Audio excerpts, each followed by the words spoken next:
All right, Art, thank you. Well, silence can be golden, but what happens when six strangers are forced to connect without saying a word? The Pump House's latest production explores that question.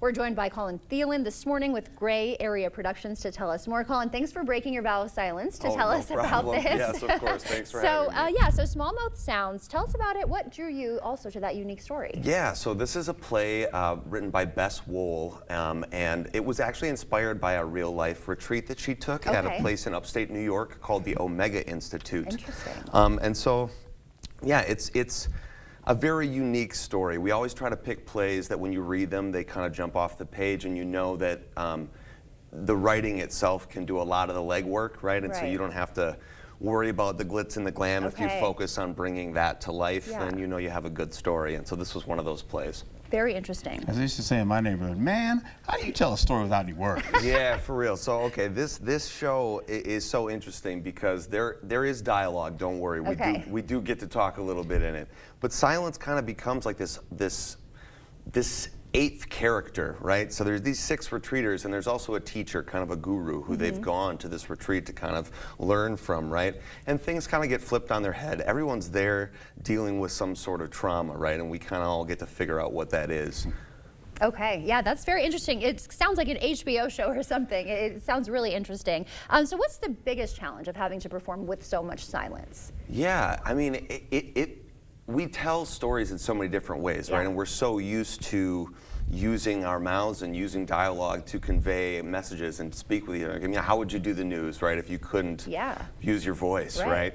And so it's a lot of storytelling through subtlety and nuance, and it's like the idea of sliding a piece of paper across the table to somebody, and then you see how that affects somebody, and they react in this way, and they're unsure if that maybe means the end of their relationship. The end of their relationship, or there's all kinds of things that we use other mechanisms to tell stories to each other, and this play focuses a lot on that.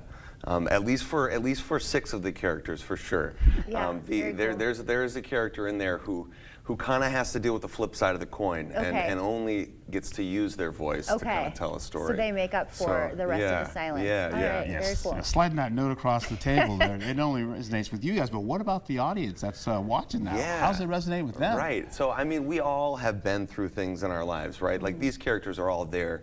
You know, it's a 5-day silent retreat. So I mean, you got to get to a point where you're going to take 5 days and go be silent. They're there for a reason. Yeah, and so they're all kind of dealing with some trauma, and that's relatable, right? We've all dealt with the death of a loved one, potentially.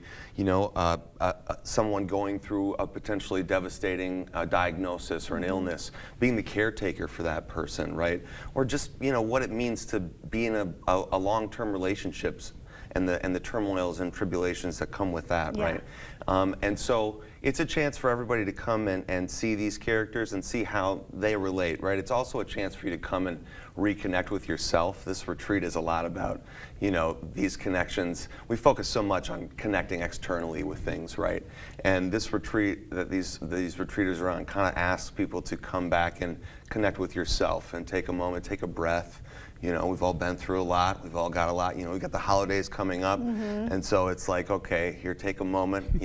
Like to say we have nothing to do with anything before or anything after. We're just here for that Everybody that moment, can use a space like that for sure. Okay, and then after the show, there are some talkbacks. What can people know about that? Yeah, so as a part of the company, we try to offer these talkbacks. And with a show like this, it really actually provides an extra benefit because you get a chance to come out about 5-10 minutes after the show. The actors, cast, and crew comes out, and then we just hold a little informal discussion with the audience, anybody who's willing to stay. And we dive deeper into topics from the show, process questions, things like that. We're fortunate enough this time around to actually have gotten a grant from La Crosse Arts Board, so shout out to them.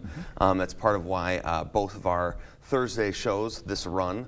So tonight was a free performance. Accessibility offered to the public is another part of the company mission. Things are crazy expensive, right? And so night out at the theater for a family of 4 can get expensive real quick, $100 real quick, right? So we try to make it so it's affordable for everybody to get out and come see stuff. So, okay, perfect. Well, thank you so much. And pumphouse.org for ticket information. Yeah, for sure. Pumphouse.org. In person, you can call, or on the website, like you said. All right, Colin. Well, thank you so much for being here. Great. Thanks for having me. No problem. Stay with us. We're back right after this.